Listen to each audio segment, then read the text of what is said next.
Hello! Greetings mga ka-Skywatchers and mga ka-Spacers natin out there from Luzon, Visayas and Mindanao. And sa lahat po ng ating mga ka-Skywatchers and mga ka-Spacers na nakatutok po ngayon sa ating live stream worldwide and netwide. Magandang gabi po sa inyong lahat. This is your Skywatcher and ka-Spacer, si June Cahigal. And welcome to another our live stream for tonight. So ang pag-uusapan po natin ngayong gabi ay The Secrets of Pluto. Pluto's Surprising Secrets. Alright, so bago po tayo magsimula sa ating pag-uusapan ngayong gabi, don't forget to like and share this video, this live stream, so that we could reach more people. Now, lalong-lalo na po yung mga estudyante natin out there so that they would be engaged and they would be inspired to love the sciences. Don't forget to follow us on our TikTok channel and our Facebook page, The Skywatcher Society of Las Piñas. And may YouTube channel din po ako, The Science Guy Professor June Cahigal. Don't forget to subscribe and click on that notification bell so that you would be updated on our future videos. And may mga bisita na po tayo. Maraming pong salamat for joining our live stream tonight. Shout out kina Ferds Miranda, kay Liam Berana, kay Carl Reyes, kay Eli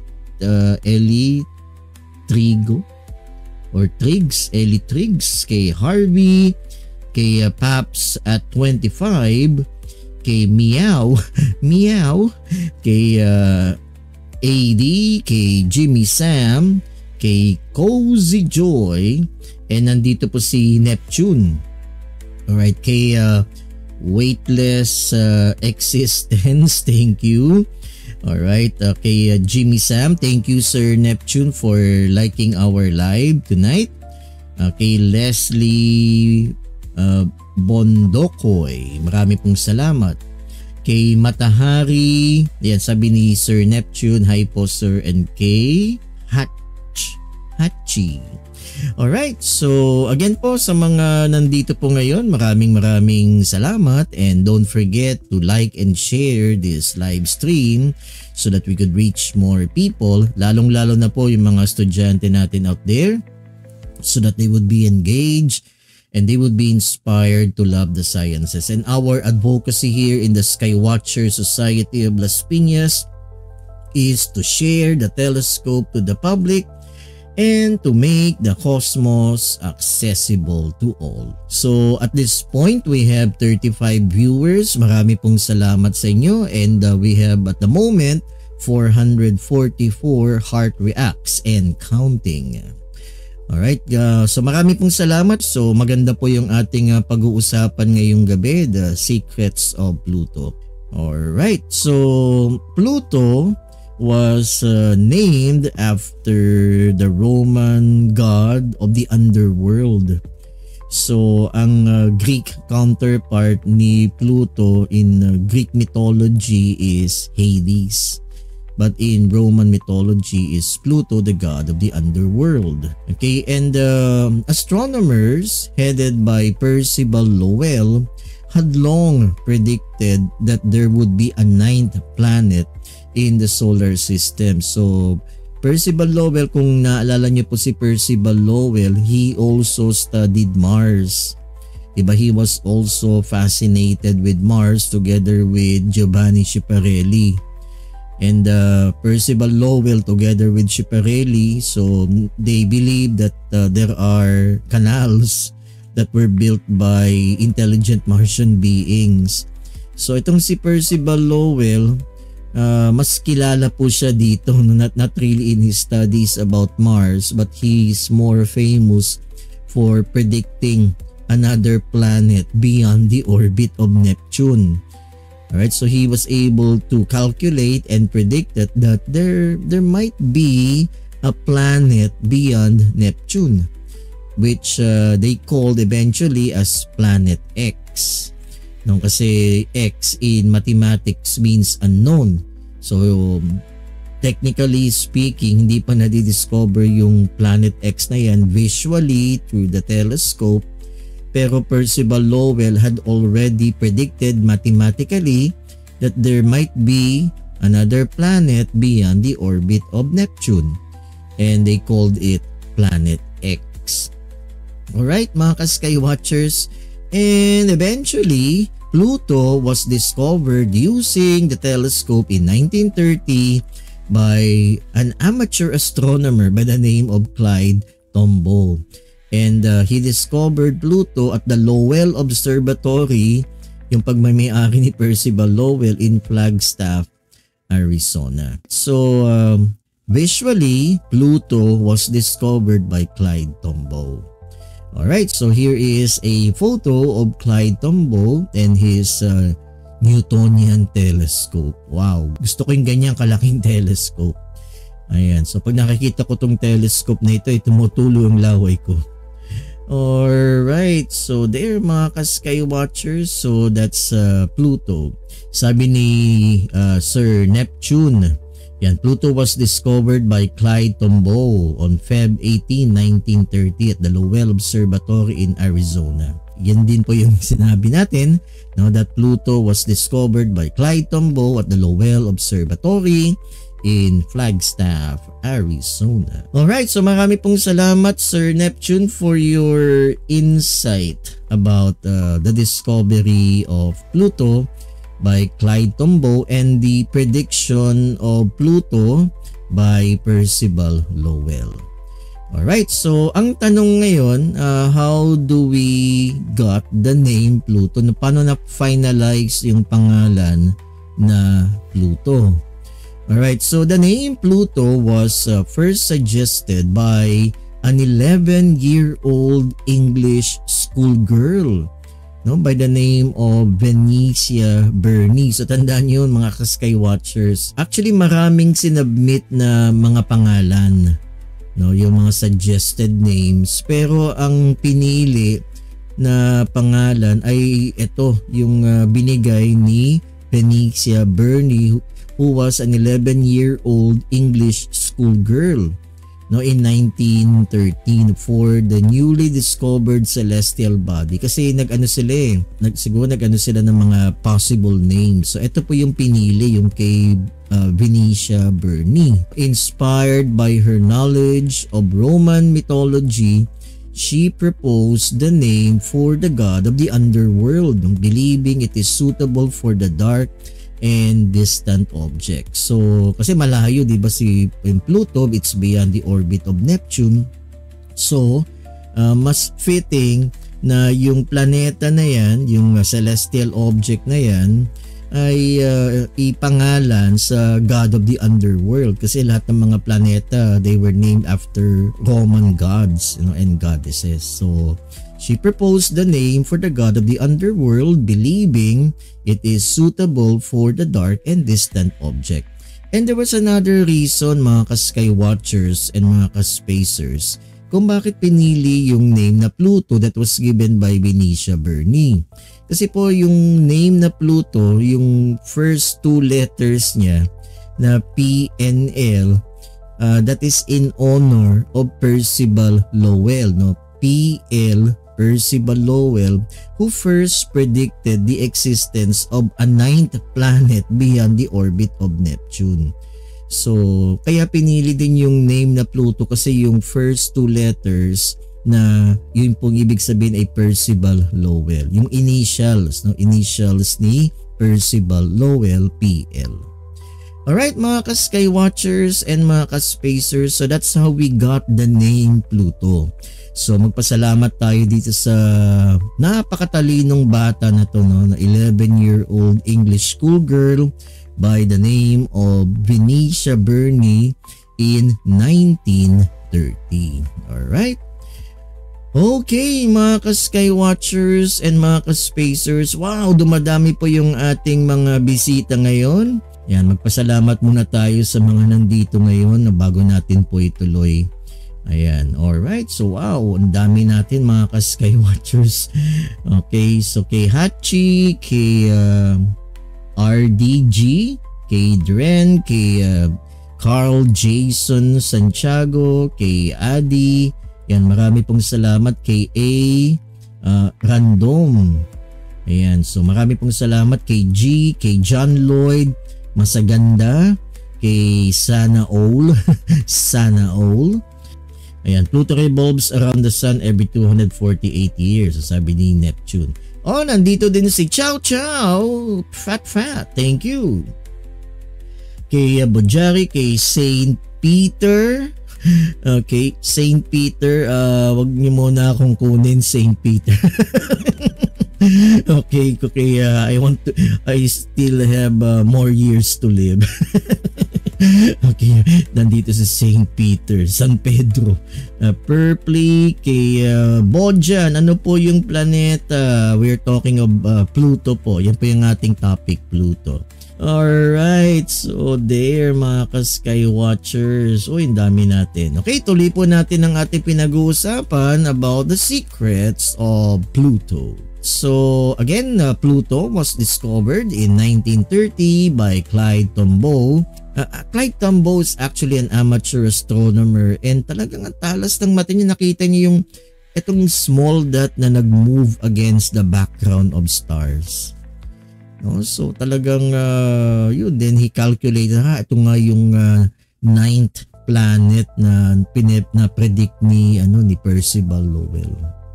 Alright, so that's how Pluto was discovered by Clyde Tombaugh. Ayan, the existence predicted from orbital disturbances of Neptune, no? But Pluto is actually too small to cause those disturbances. So yan, nakita niyo yung movement nito sa position ng object na to. Alright, mga ka-Sky Watchers and mga ka-Spacers. So that's Pluto. Okay, let's compare now the size of Pluto with the Earth's moon.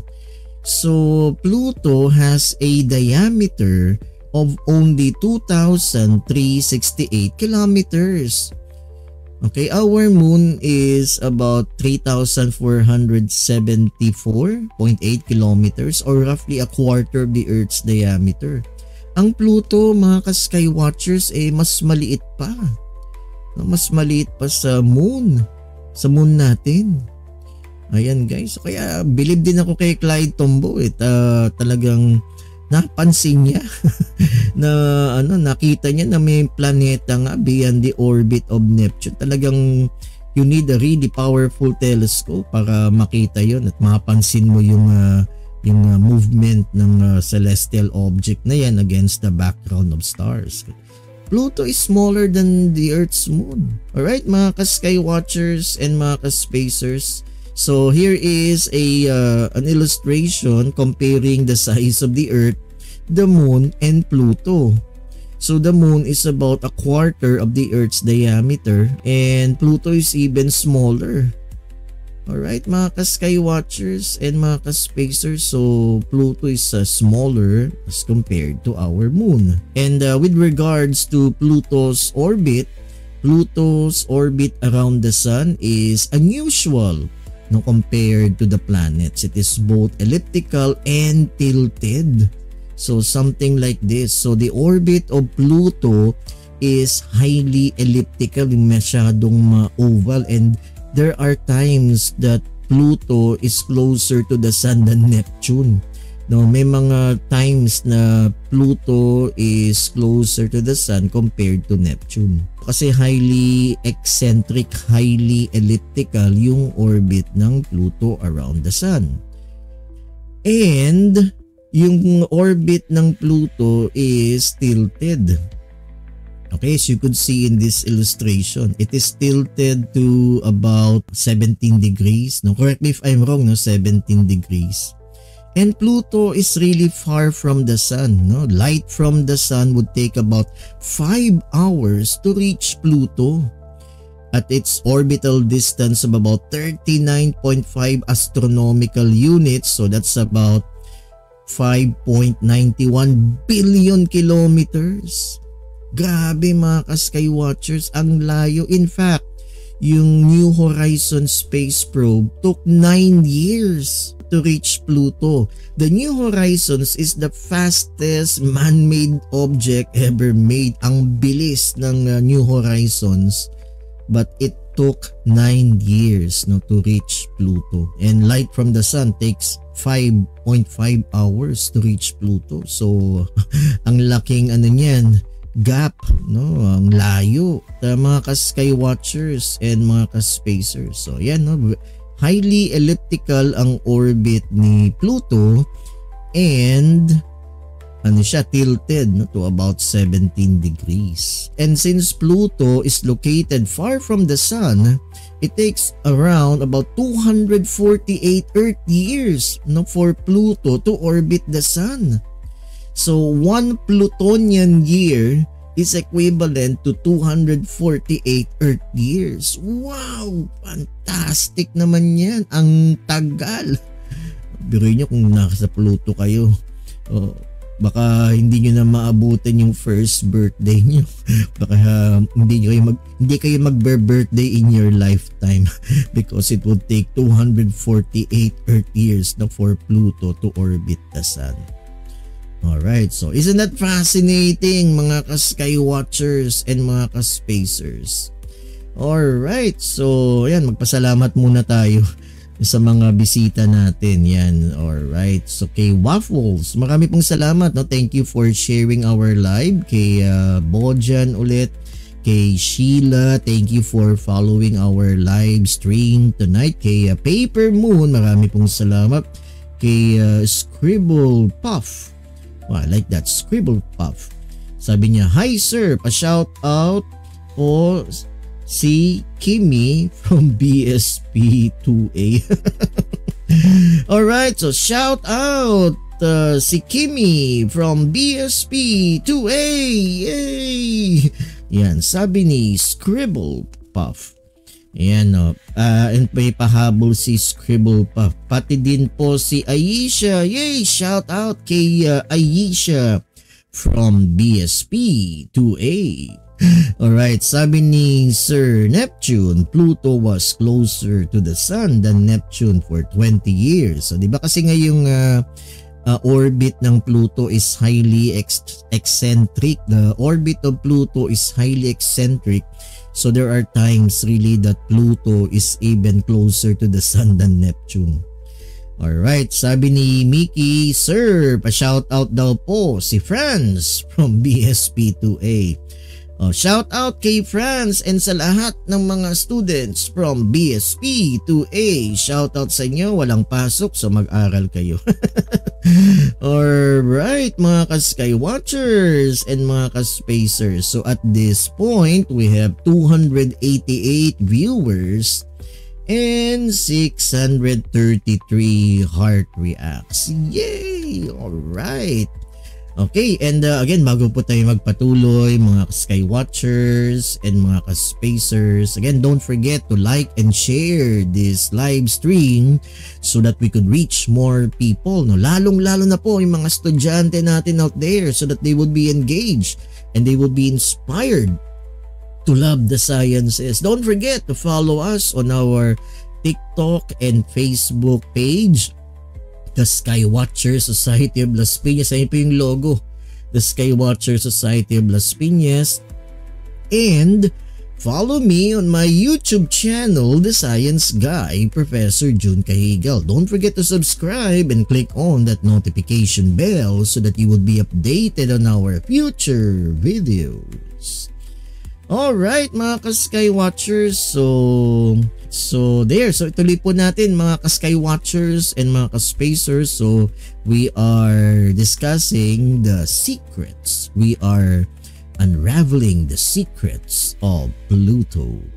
Alright, so Pluto orbits around the Sun once every 248 Earth years. Okay, let's talk about now the moons of Pluto. Believe ka na rin sa Pluto, no? Ang liit-liit, mas malit pa nga ang Pluto sa buwan, pero meron siyang sariling mga buwan. So at least 5 po yung buwan ng Pluto. Alright, so the largest is Charon. So that's Pluto's biggest moon, Charon. plus you have 4 smaller moons. No? Si Hydra, Nix, Kerberos, and Styx. So yan, 5. Okay, ito yung Earth. No? This is a illustration of the Earth. Yan, ito si Pluto.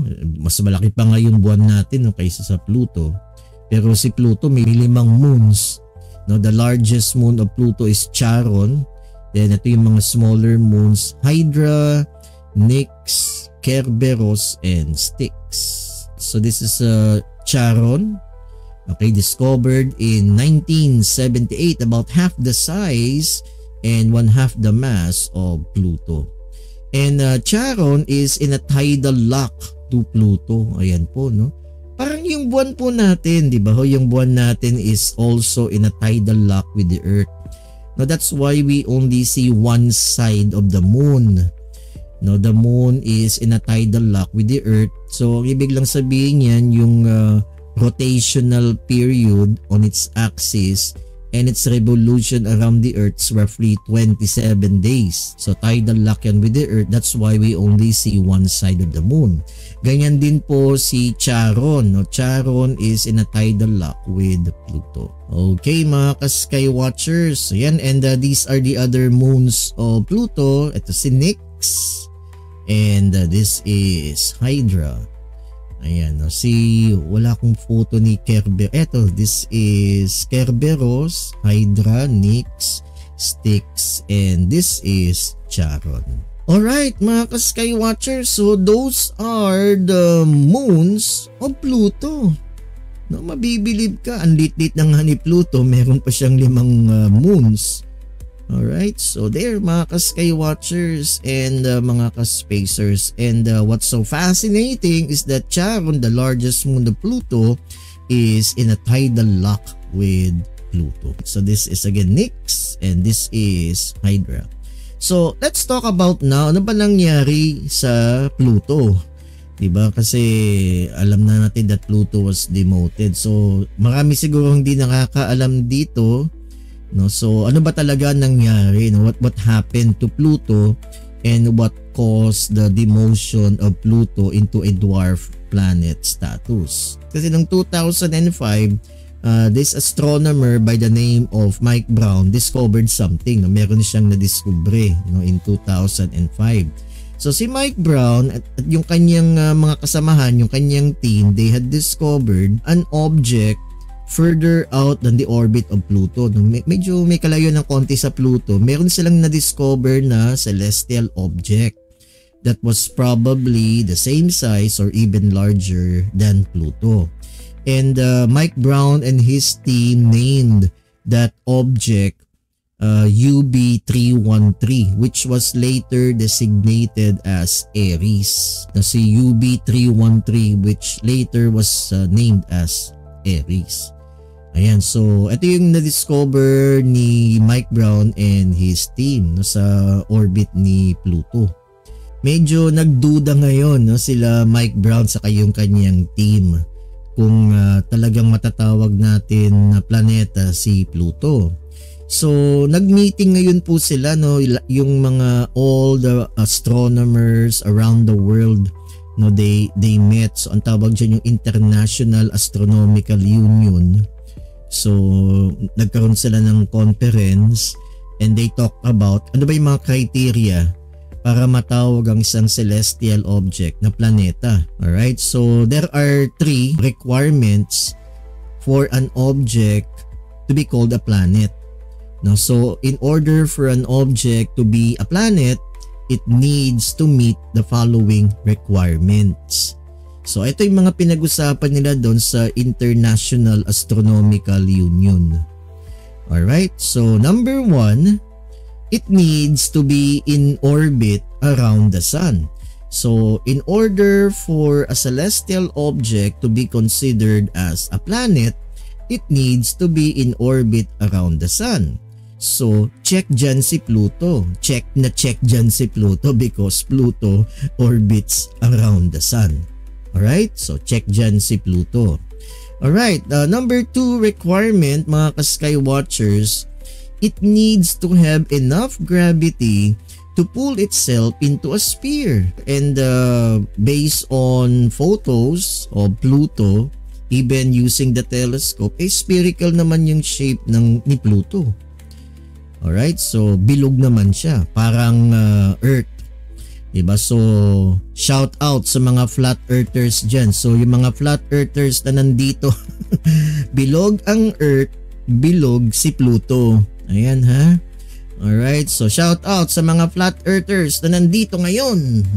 Alright, so bilog ang mundo at bilog si Pluto.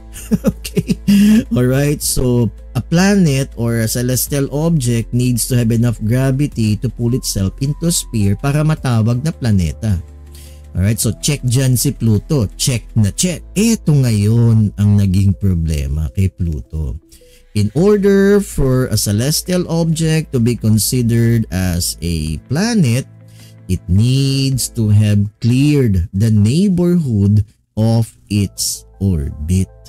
Ayan. So dito ngayon nagka-problema si Pluto. So anong ibig sabihin yan, yung number 3 requirement na yan, mga ka-Sky Watchers and mga ka-Spacers? So ito yung rule breaker.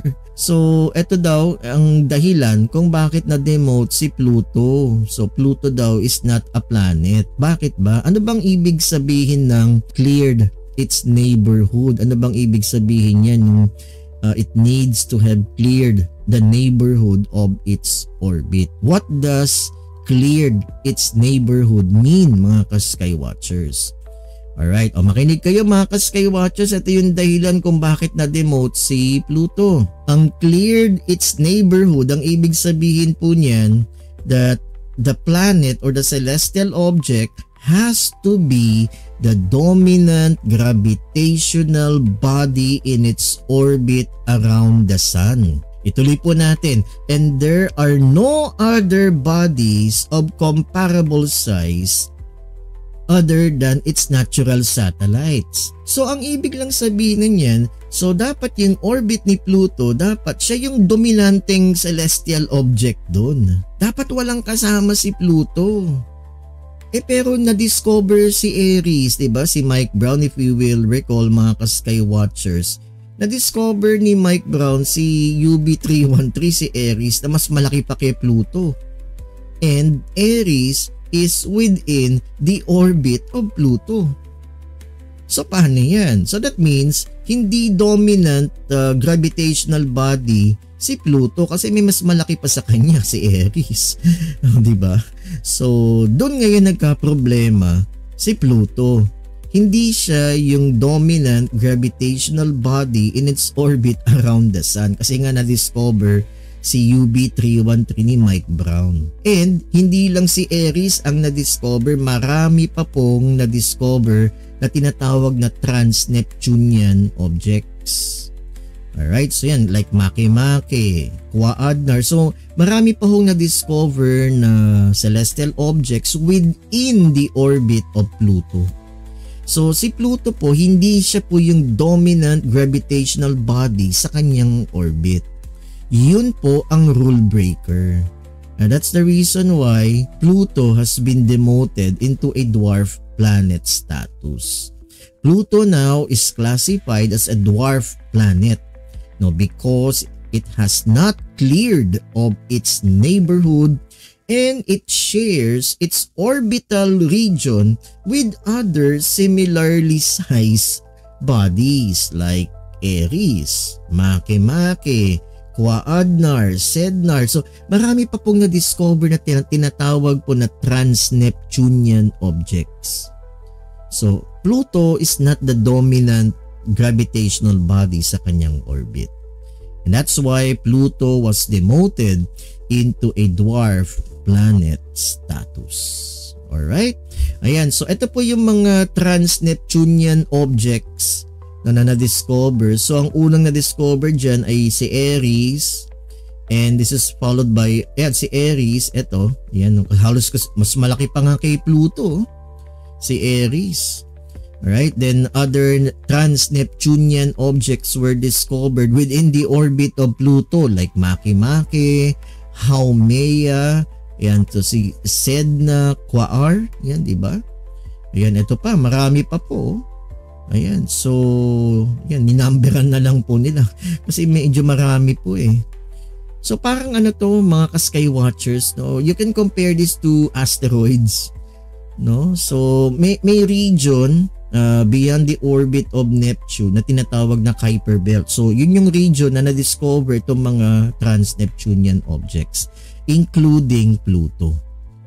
Now, that's why Pluto was demoted to a dwarf planet status. And these celestial objects, itong mga trans-Neptunian objects, they are located in this region known as the Kuiper Belt. Alright, so ayan po, no, ito yung mga Kuiper Belt objects. Kasama po dyan si Pluto. Ayan, Xena, Sedna, Quaoar, Eris, Makemake. Yan ang po tinatawag natin na trans-Neptunian objects. And they are located in this region known as the Kuiper Belt. Alright mga ka-sky watchers and mga ka-spacers. Ayan, so sabi ni Mickey, shout out sa mga kazoo. Sa mga kazoo dyan, shout out. Ayan, mag-aral po kayo. Mag-aral kayo mga kazoo. Ayan, sabi ni Scribble Puff, sir, ayan na po si Kimi. Shout out, okay. Shout out din kay Dracula. Thank you for sharing our live, Dracula.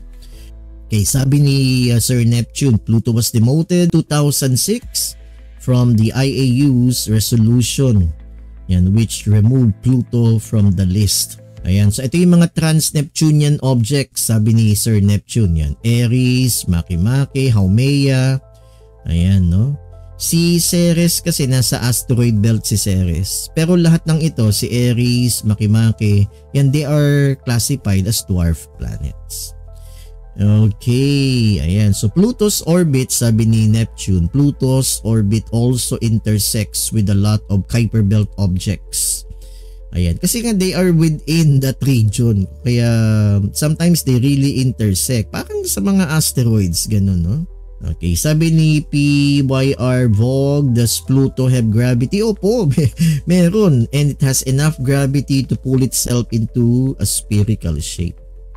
Alright, so mga ka-sky watchers, marami pong salamat. At this point, we have 468 viewers and 1,313 heart reacts. So mag-heart react naman po kayo mga ka-sky watchers and mga ka-spacers. Samahan niyo po ako, huwag muna kayo matulog. And don't forget to like and share this video so that we could reach more people.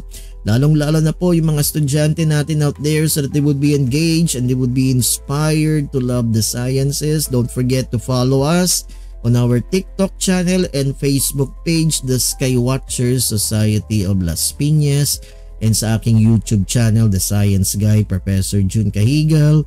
And shout out sa mga BSP 2A peeps na nanonood ngayon. Maraming salamat. Okay, and shout out, oy, nandito si si Honey, my love, so sweet. Ayan, shout out po from Cebu. Okay, so shout out sa mga taga Cebu and shout out kay Honey, my love, so sweet. Alright mga ka-sky watchers, so ituloy po natin, no? So may nagtanong sa akin na a couple of days ago, may nag-message po sa akin, ano ba pinagkaiba ng Kuiper Belt sa kanang asteroid belt? Ayan, di ba? So pareho kasing belt eh. Ayan, no? So ano bang pinagkaiba ng Kuiper Belt and asteroid belt? Okay, for one, syempre yung location, di ba? Yung location ng Kuiper Belt and yung asteroid belt. The asteroid belt is that region between the orbits of Mars and Jupiter. Yun po yung asteroid belt. Ang Kuiper Belt naman, ito yung region beyond the orbit of Neptune. Okay? So beyond the orbit of Neptune, may region dyan kung nasan si Pluto and the other trans-Neptunian objects. Ang tawag dyan ay Kuiper Belt. Ang location po, that's one difference. Okay? Again, ang asteroid belt is that region between Mars and Jupiter. Ang Kuiper Belt naman, it's beyond Neptune, no? Beyond the orbit of Neptune. Kung nasan po yung orbit ni Pluto and the other trans-Neptunian objects. Okay, another difference is the composition. Okay, as the asteroid belt is relatively smaller and rocky metallic region, no, between Mars and Jupiter.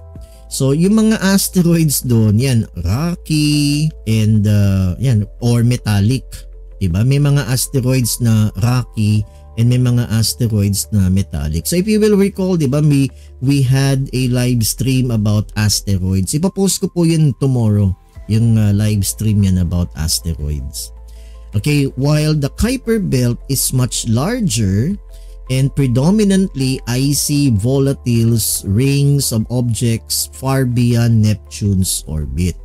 So, ang Kuiper belt, usually ang mga objects dyan are icy, no? Icy material. And it's far beyond Neptune's orbit. And the Kuiper belt is significantly more massive and contains icy bodies including Pluto.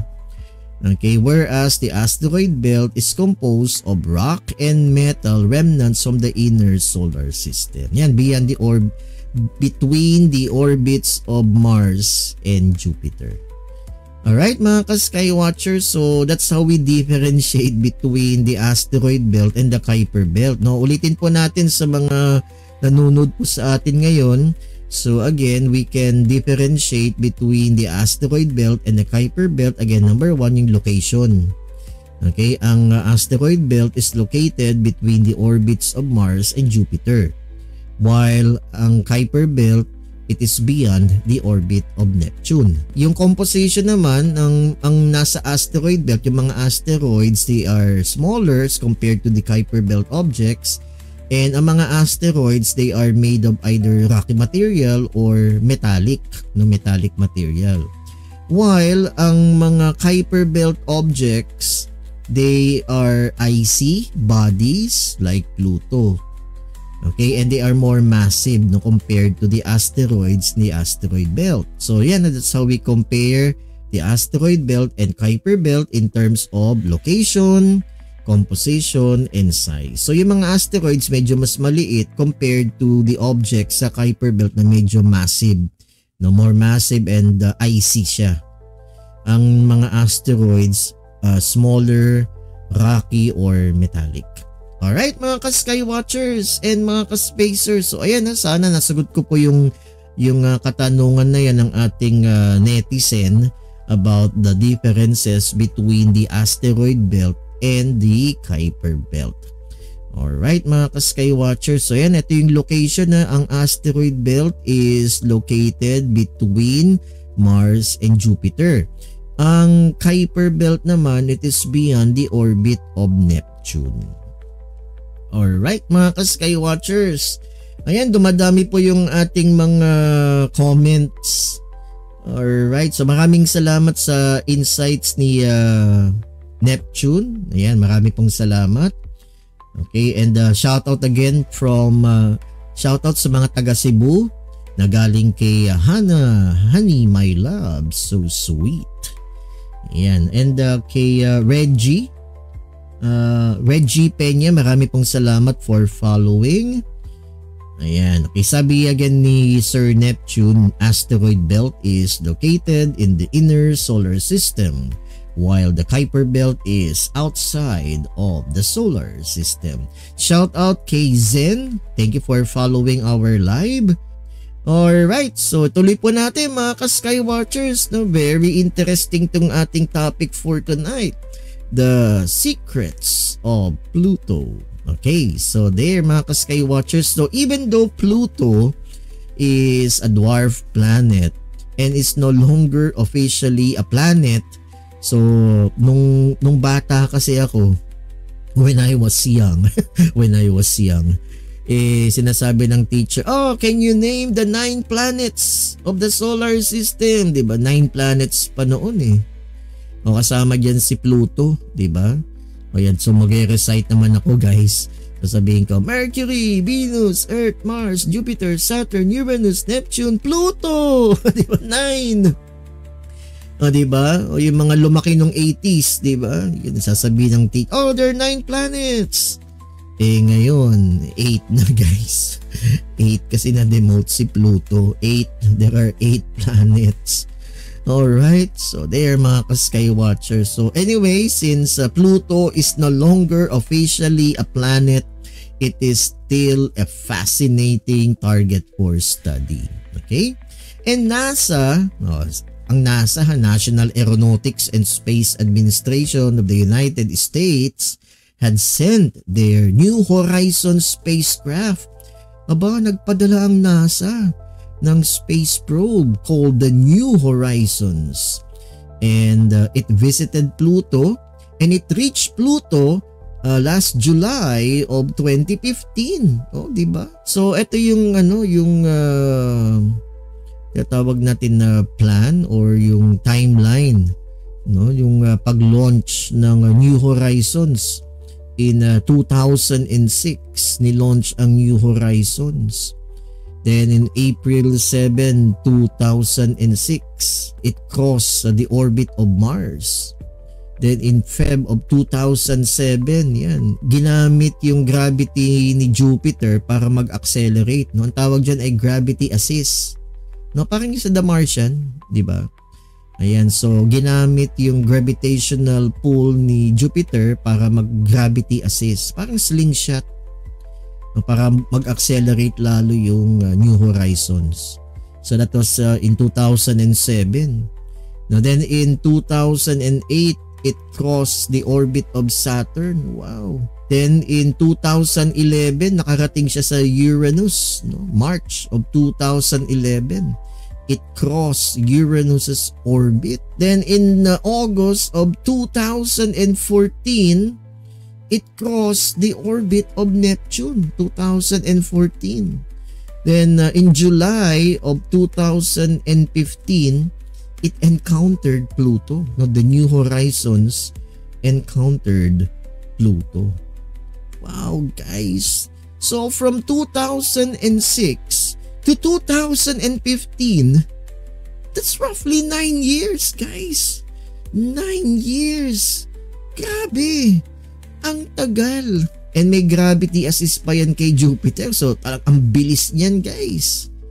And even in spite of the incredible speed of the New Horizons, it took 9 years just to reach Pluto. Ganyang kalayo ang Pluto.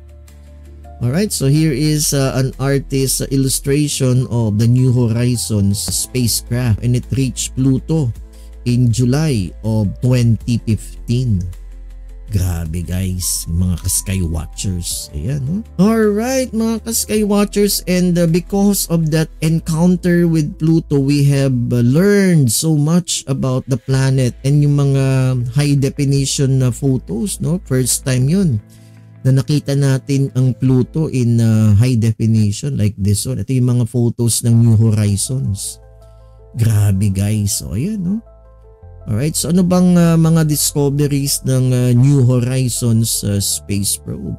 These are some incredible shots of the New Horizons space probe. Alright, mga ka-Skywatchers. So ayan, fantastic. So if you're fascinated, please comment down below, mga ka-Skywatchers. Hey! Nandito si Shai Shai. Good evening po, sir. Good evening, Shai Shai. Nice for you to visit our live stream tonight. Ayan, sabi ni Neptune, another insight few months after crossing Mars orbit on August 24, 2006. Pluto was officially demoted. O nagbabiyahe pa lang yung New Horizons, dinemote na si Pluto. Ang saklap naman yan. Alright. Okay, si James, Pluto. Pluto ba yan? Pluto. Opo, Pluto po ito. Alright. So marami pong salamat sa ating mga nandito po ngayon sa ating mga visitors. So at this point, we have 1,132 viewers and 4,975 heart reacts. Yay! Alright. Sige po, tuloy na po natin ang ating pinag-uusapan. Alright, so tuloy po natin mga ka-Sky Watchers. So to end this live stream, ano po yung mga na-discover ng New Horizons? Alright? Kasi hindi na lang naman siya bumisita, di ba? Hindi naman siya nag-flyby, talaga meron siyang mga nakita. Alright, so one is a hidden ocean and internal heat. No? So ito yung mga nakita ng New Horizons. Pluto is suspected to have a rocky core, a mantle of water ice, and a deep hidden ocean of liquid water under its surface. Wow, pag liquid water, that means there must be, kaya lang di pwede ang life. Okay, and baka magtaka kayo, ang layo ng Pluto, so it is receiving really less heat from the sun, and that means it's too cold, so water doesn't exist in liquid form, di ba?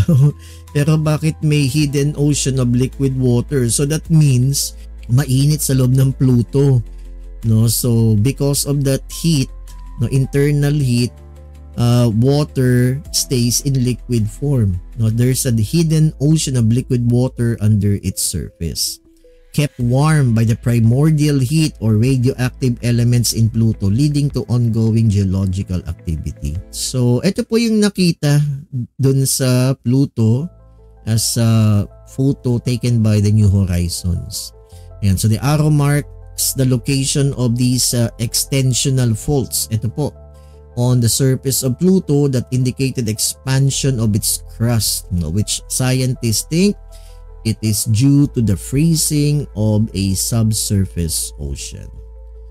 Ayan, di ba meron po tayong property of water that water expands when freezes. So pag nag-expand ng freezing water, magka-crack po dito. Ayan, so ito po yung nakita ng New Horizons. Alright, okay, and another discovery is that Pluto is dynamic and has an active surface. No, instead of a dead and icy world, Pluto features flowing nitrogen glaciers, jagged mountains of water ice, and deep cracks. Ito yung nakita ng New Horizons ng mga bundok. Yan, mga jagged mountains, mga glaciers. Fantastic yan, no? Ayan. Okay, icy plains. Wow. Diba?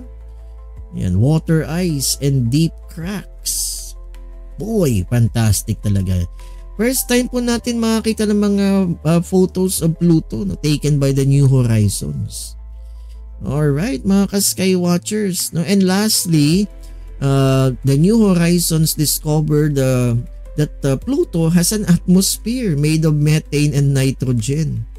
Now, Pluto has a dynamic atmosphere with numerous haze layers, a result of complex chemistry involving methane and nitrogen ice. Alright, so nakakabilib naman ang Pluto. Mas maliit pa sa buwan. Yung buwan walang atmosphere pero ang Pluto meron. So that's quite fascinating, mga ka-Sky Watchers. Alright? So these are just some of the discoveries made by the New Horizons. Alright, so sabi ni Nile, a new follower po here. Thank you, Nile. Thank you for following our TikTok channel. Ayan, okay. Gabi po na kayo magla-live. Actually, hindi na, late lang po ako. Alright, sabi ni Marvic Aguilar, cute po. Cute yung heart ng... Oo, yung ano, di ba may heart nga siya. Asan na ba yun? Parang nandito. Ayan o, ito o. Di ba ito yung heart? Ayan o, buti nakita ni Marvic Aguilar. Ito o. Nakikita nyo guys, ito yung parang heart. Ito yung... Actually, this is a glacier plain. Ayan o. Na korteng heart. Aba, napansin ni Marvic. Okay, thank you. Sabi ni Gian Cristo, bakit po nawala ang Pluto sa ating na-demote po kasi hindi niya nasunod yung ikatatlong requirement, no, that a planet must be alone sa kanyang orbit. No, dapat siya yung dominant object doon sa orbit niya. Ayan, thank you Marvic Aguilar for following us. Thank you po. Ayan, sabi ni Dot, walang pangalan. Hello po. Ayan, maraming salamat din kay Arvid Zaar and kay Banaag, kay Princess, marami pong salamat. Alright, so at this point we have 1,416 viewers and 6,213 313 heart reacts. And ang dami po nating mga real-time followers, no? So, nangunguna dyan si Shai Shai. Alright mga ka-Sky Watchers and mga ka-Spacers. So, ayan po, yan ang po mga secrets ng Pluto, the secrets of Pluto. Though talagang konti pa lang yung ating nalalaman kasi Pluto is really far and isa pa lang po yung nakabisita na space probe which is the New Horizons. Kasi tagal ng biyahe, 9 years. No? So hopefully we can send, NASA can send another space probe para makabisita ulit sa Pluto. Alright? Okay. Oy, nandito si Social Study Club. Pluto is really mysterious and intriguing. Ayan. Okay. Shoutout din kay Kepler 186.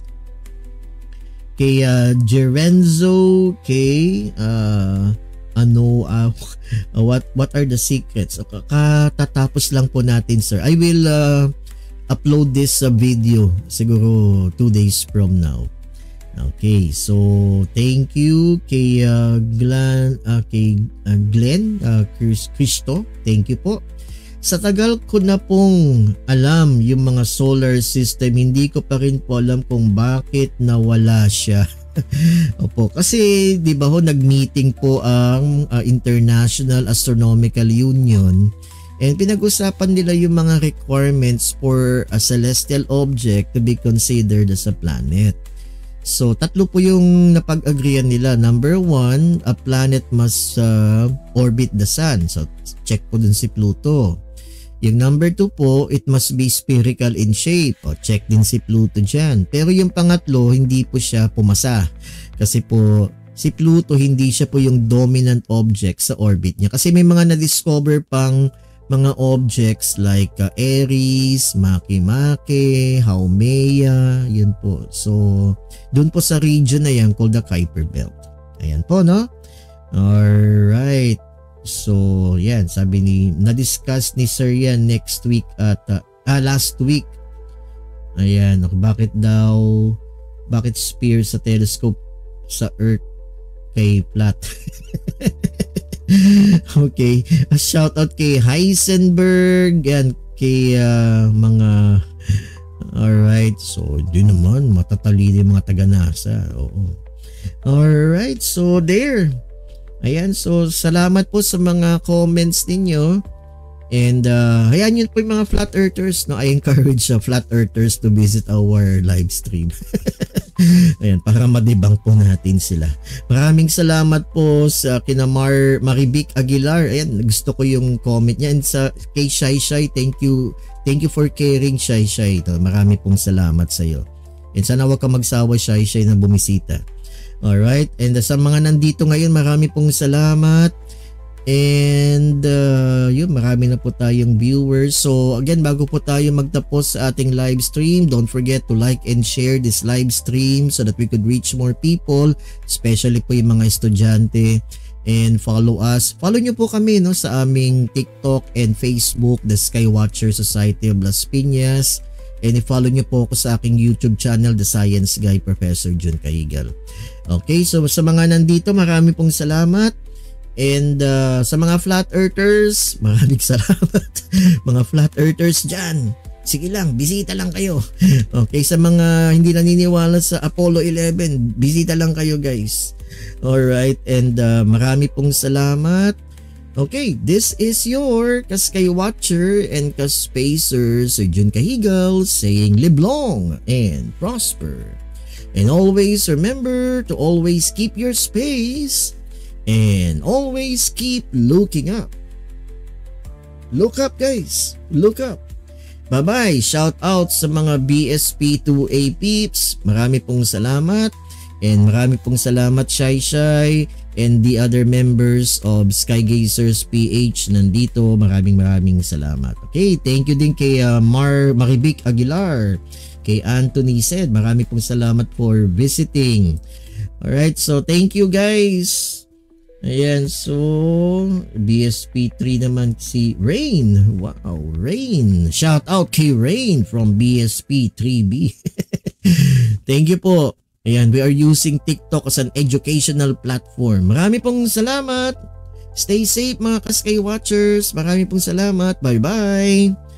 Alright, again, shout out kay Shai Shai. Thank you, Shai Shai.